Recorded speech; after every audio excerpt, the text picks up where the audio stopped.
Ce soir-là, je suis pas rentré chez moi, comme tous les autres soirs. Je suis parti faire de la moto avec mes copains.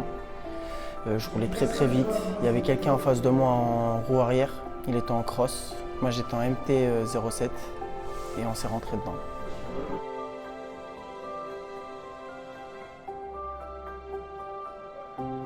Le jour de mon accident, c'est les policiers qui sont arrivés en premier et ils ont écrit mon acte de décès. J'ai été mort sur la table, ils m'ont réanimé. Avant d'arriver là-bas, j'étais dans le coma. Ils m'ont mis dans le coma artificiel. Et pour eux, j'allais pas survivre. J'ai eu la moitié du pied amputé, tout ça là. Tout ça, j'ai pas, comme ça, j'aimerais bien. Fracture ouverte ici. Et fracture ouverte là.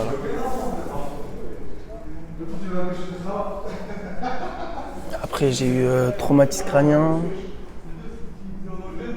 nez cassé aussi et la mâchoire cassée. J'ai été brisé vraiment en 1000 morceaux.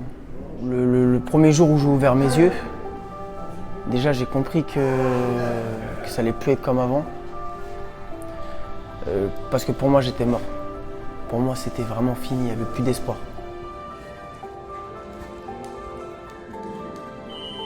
Je suis allé sur internet, j'ai regardé dans combien de temps je peux cicatriser quoi. Et j'ai vu que ça mettait entre 3 mois et plus d'1 an et demi. Ça dépend les personnes, ça dépend plein de choses. Après moi j'ai eu des très très grosses fractures ouvertes. Et j'avais des fixateurs externes et tout, c'était vraiment des grosses fractures. C'est pour ça que ça a pris du temps. Mais pour moi, j'allais guérir dans 3 mois, j'allais reprendre la boxe dans 3 mois. Les médecins, ils me prenaient pour un fou. Il y en a, ils rigolaient. Il y en a, je leur parlais, ils souriaient quoi. Ah, tu vas reprendre la boxe, hein? Ils ne pensaient pas que c'était vrai. Mais j'avais une envie que personne ne pouvait enlever. Vraiment. Ah, mais ça, c'était une semaine après, il faisait des abdos et tout dans le lit. Ah ouais, il est fou ce gosse. Il faisait des abdos, machin. T'es là, il avait déjà envie. Il avait pas le droit de se lever, mais voilà, il faisait des abdos, il faisait des petits trucs dans le lit, quoi. J'allais voir une psychologue, elle a dit à mon père, votre fils il a des sérieux problèmes. Bah monsieur, il faudrait penser à une réorientation. Il n'y a pas de réorientation, madame. Là, je suis à l'hôpital, je souffre, je peux pas marcher, je peux rien faire. Dès que je vais remarcher, je vais m'entraîner. C'est tout ce que je leur disais, moi. À partir de 3 mois après mon accident, j'étais encore avec le fixateur externe, mes fractures n'étaient pas guéries, du bras comme du pied. J'étais encore ouvert au niveau de l'amputation.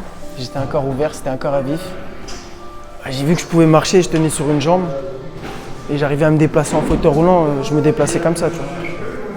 Sur une jambe et avec mon bras.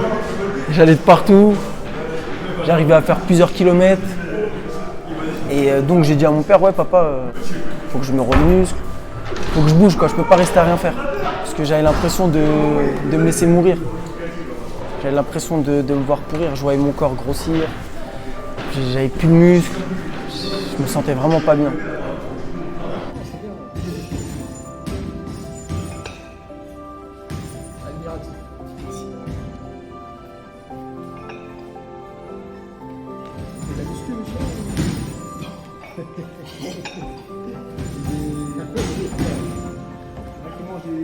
Tout de suite, j'ai repris mes repères, j'ai repris mes marques.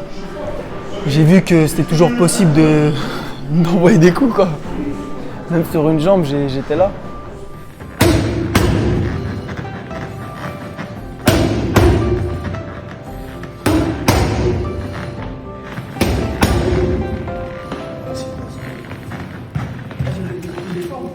Que mentalement, je me sentais mieux et physiquement, je reprenais forme.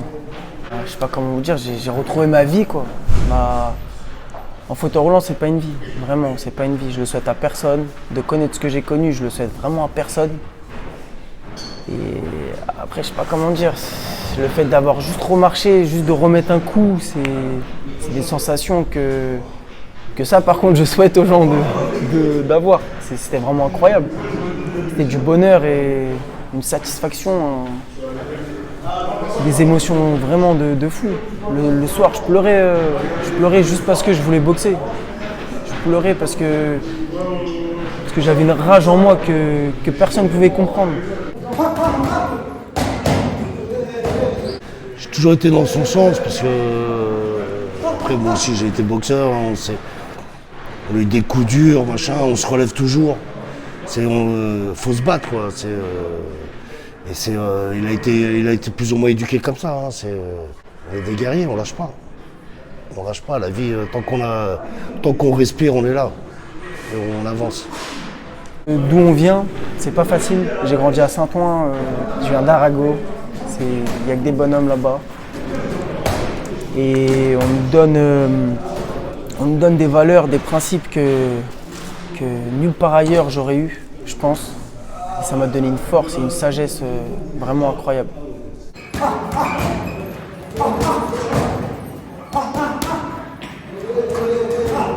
Franchement, la boxe, c'est toute ma vie. Mais vraiment, c'est toute ma vie. Ça fait partie de moi et sans boxe, je peux pas. Vraiment. C'est ce qui m'a redonné la force, ce qui m'a redonné la santé, ce qui m'a un peu tout redonné, quoi.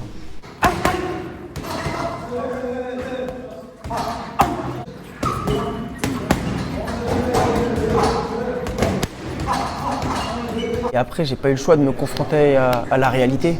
Faut remettre les gants, faut faire du sparring. Quand j'ai fait du sparring, j'ai vu que je pouvais plus faire ce que je faisais avant. Moi, avant, je boxais beaucoup comme un petit Cubain. Je me faisais pas toucher, je touchais, je partais. Je bougeais beaucoup. Et donc, j'ai compris que ça, c'était fini. Ça veut dire qu'il fallait se remuscler, il fallait être beaucoup plus musclé qu'avant, il fallait avoir un peu plus de cardio et il fallait aller un peu plus au front.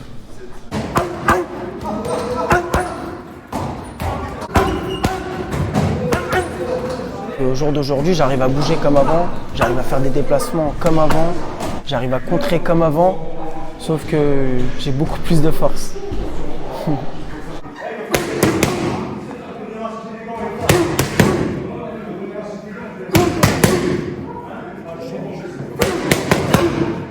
Ça a fait de moi un homme pour commencer. Et ouais, un homme super fort. J'ai vraiment un mental à toute épreuve. Vraiment à toute épreuve. Je suis prêt à la mort, je suis prêt à tout.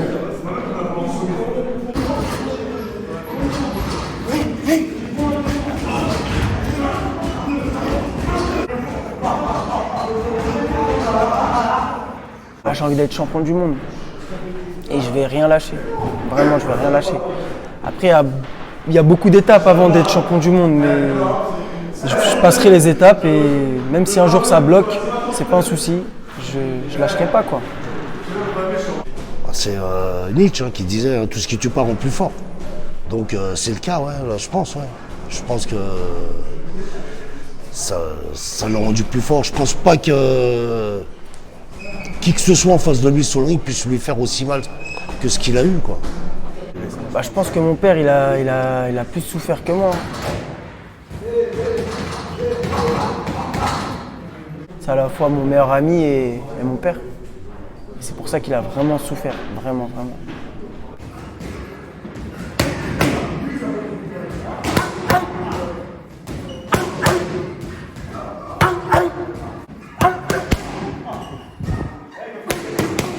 Ça m'a donné vraiment beaucoup de force. Mais beaucoup de force, parce que je le voyais qu'il était mal, mais il croyait toujours en moi. Et je voyais dans ses yeux qu'il pensait que c'était fini, mais il y avait toujours une petite part en lui qui croyait en moi. Je lui ai toujours dit. Je lui ai toujours dit que je vais reprendre la boxe. Et il m'a toujours motivé, il m'a pas dit c'est plus possible, Iyad, t'as pas entendu les médecins. Jamais il m'a démotivé. Il m'a dit si tu veux reprendre, ben on va reprendre. Et on va tout faire pour que ça se passe comme il faut.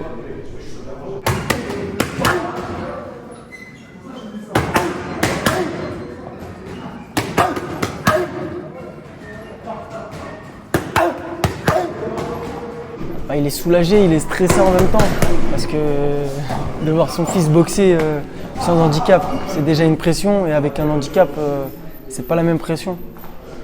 Mais franchement, il est vraiment soulagé, et je vois dans son visage qu'il est heureux de me voir que je suis heureux.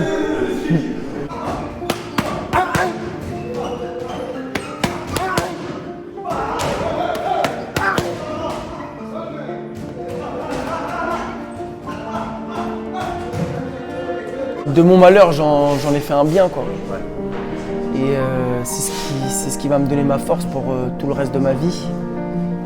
Et si j'écoutais les gens, si j'écoutais les médecins, j'écoutais les psychologues, j'avais raté ma vie, quoi. C'était fini, c'était la fin, j'allais être handicapé, galérer toute ma vie.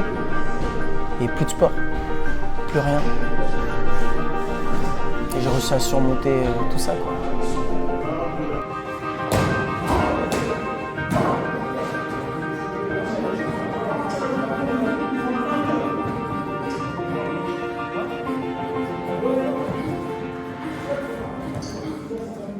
Pour moi, j'ai gagné le combat de ma vie.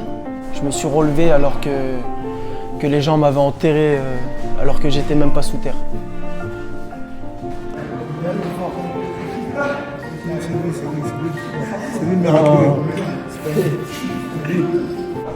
Et je pense que juste de m'être relevé, je suis un champion. Et donc, quand on a un mental de champion, on devient champion.